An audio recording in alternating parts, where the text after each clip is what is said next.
trying to make sense of this, I'm going to categorize patience in two forms, a worldly patience and a biblical patience. The worldly patience is more like this. We just endure suffering and we endure affliction. Obviously, that's what this life is filled with.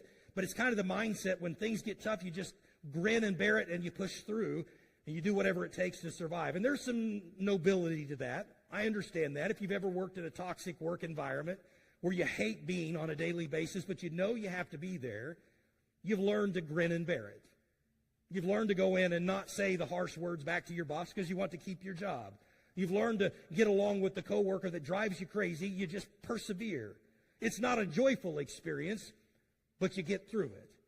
Or if you've ever raised strong-willed children, you've learned how to hold your breath and count to 10 before you beat them to death, right? You know what I'm talking about. You've learned patience. Now, you're not happy about it.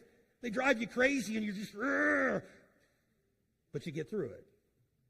And sometimes I guess that's what you have to do, but here's what I want us to understand. When we find ourselves in those difficult situations, certainly it's right to pray for patience, but usually in our mind what that means is we're just eventually and begrudgingly going to push through with no joy, no contentment.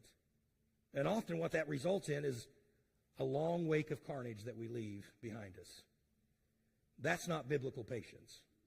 That's not what Paul is talking about. Biblical patience, when you define patience from the Greek, it means this: cheerful endurance.